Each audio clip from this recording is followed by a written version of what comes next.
Hey everybody, welcome back to the Accidental Adventure Club. Today I am in the Greenwood Cemetery here in Orlando, Florida, and I want to lay these beautiful white flowers on the grave of a man named July Perry, and I want to tell you the story of the Ocoee Massacre that took place in 1920. February is Black History Month, and Crystal and I both love history very, very much. And it was really important to me to learn some of the local history here in the area where I live.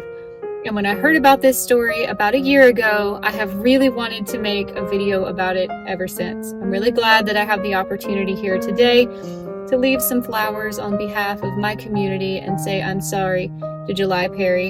And I want to share the story of what happened to him and what happened to many other people in his community here in this video for you.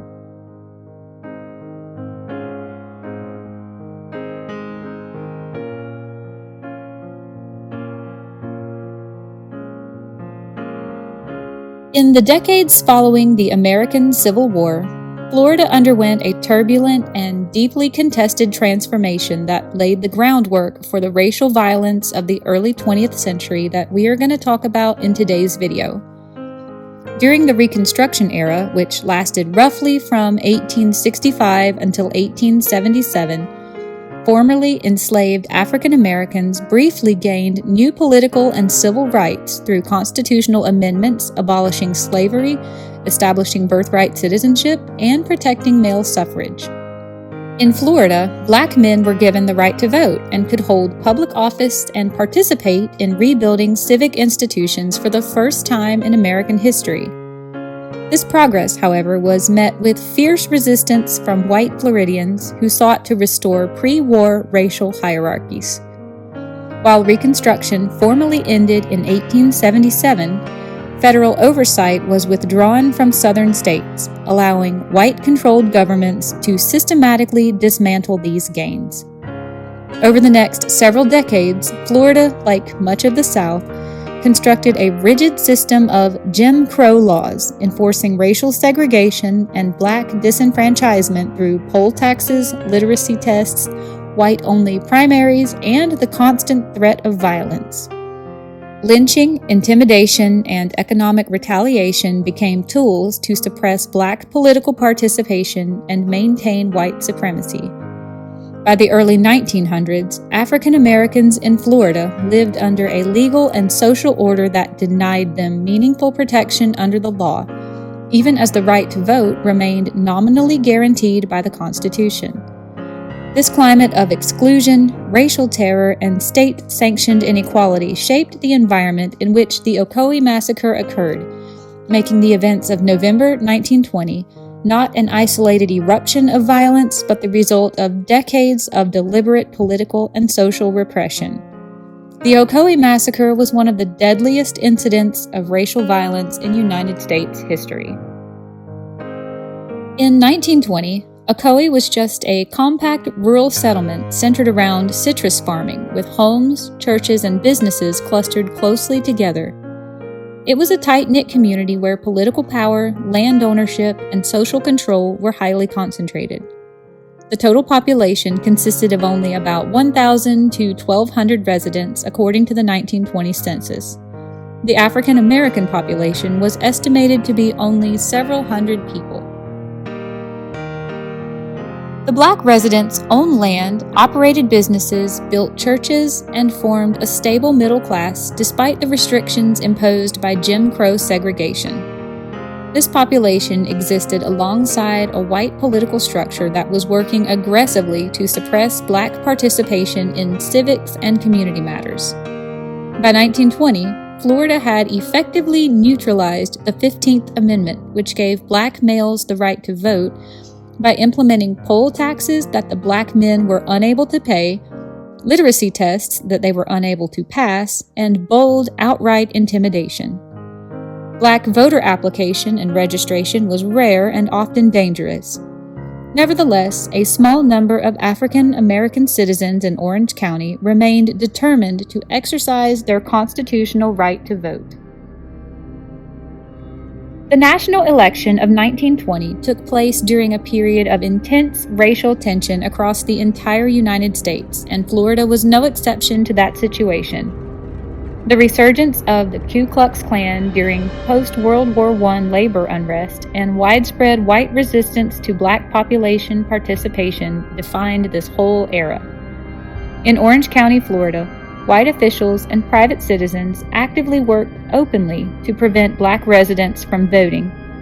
Notices were circulated to African American residences warning them that any attempt to participate in voting would result in violence, and armed white men gathered near the polling places to enforce these threats.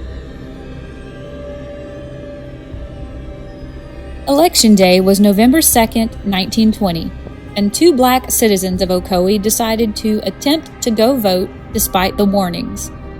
One was named Mose Norman, a prosperous farmer who had previously voted and paid his poll tax. When Norman arrived at the polling place this year, however, he was turned away and threatened by white election officials and local residents.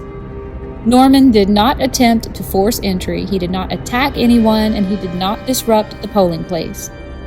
Instead, he left peacefully to seek assistance from another African American resident and well-respected community leader of the town of Ocoee named Julius Perry, who went by the name of July Perry. Perry owned property, was politically aware, and was known as someone who understood the voting process and the political climate of that time. Perry encouraged Norman to pursue his legal right to vote and reportedly attempted to communicate peacefully with white officials to clarify Norman's eligibility to vote. Crucially, Perry also did not lead a protest, did not organize armed resistance, and did not incite violence. His attempts to advocate were performed peacefully and lawfully. But unfortunately, white residents interpreted these attempts as defiance, and his actions only further inflamed white hostility. Later that evening, a white mob gathered outside of Perry's home and a confrontation occurred during which shots were fired. 2 white men were killed, and their deaths became the justification for immediate and widespread retaliation against the entire black community of Ocoee.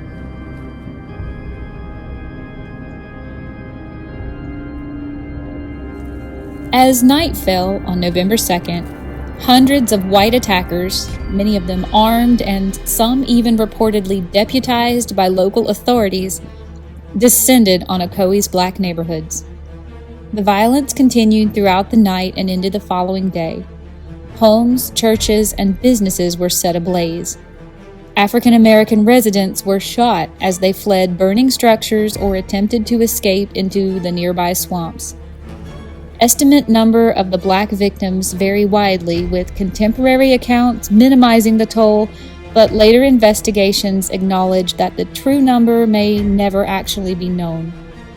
Modern historians generally agree that dozens of African Americans were killed, making the Ocoee Massacre the deadliest single incident of racial violence related to voting rights in United States history.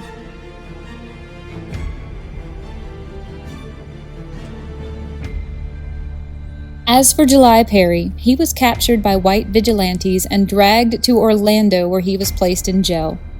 Shortly thereafter, a mob seized him from custody and lynched him, leaving his body hanging in Orlando as a public display intended to terrorize black residents across the whole region.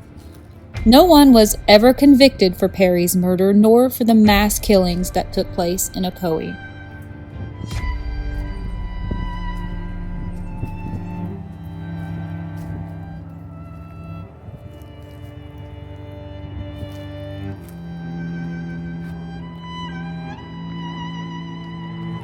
In the immediate aftermath of the massacre, surviving black residents fled Ocoee permanently. The town became known as what historians describe as a sundown town, effectively all white for decades. Black property was abandoned, seized, or sold under duress. Churches and homes were destroyed during the massacre, and they were never rebuilt. All right, I have come to the Bill Breeze Park, which is on Stark Lake, to finish this story because there is an iron historical marker here for the Ocoee Massacre. I'm technically in the town of Ocoee now, and I want to show you this iron historical marker and finish our story. Local newspapers at the time portrayed the violence as a justified response to an alleged black uprising, reinforcing white supremacist narratives and suppressing the truth. Official investigations were non-existent, and the massacre faded from public memory, deliberately omitted from textbooks, local histories, and civic commemorations. For nearly 100 years, the Ocoee Massacre remained largely unacknowledged by state and local governments. Descendants of victims carried the history through oral tradition, while historians and civil rights organizations slowly began to recover documentary evidence.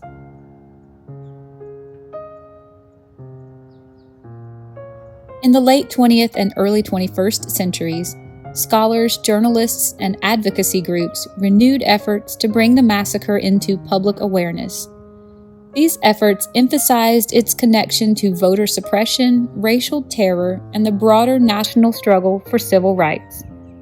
In 2019, the Florida Office of Program Policy Analysis and Government Accountability released a formal historical report acknowledging the massacre and its consequences. In 2020, on the centennial anniversary, the state of Florida officially recognized the Ocoee Massacre for the first time. A public remembrance ceremony was held, historical markers were installed, and educational initiatives were launched to ensure the events of November 1920 would no longer be forgotten or ignored.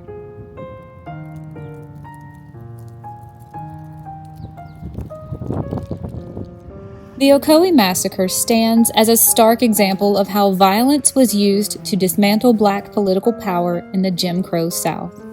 It illustrates the fragility of constitutional rights when enforcement is absent and underscores the long-term consequences of racial terror, not only in lives lost but also in communities erased. Today, Ocoee's history is increasingly recognized as essential to understanding voter suppression, racial violence, and the unfinished work of American democracy.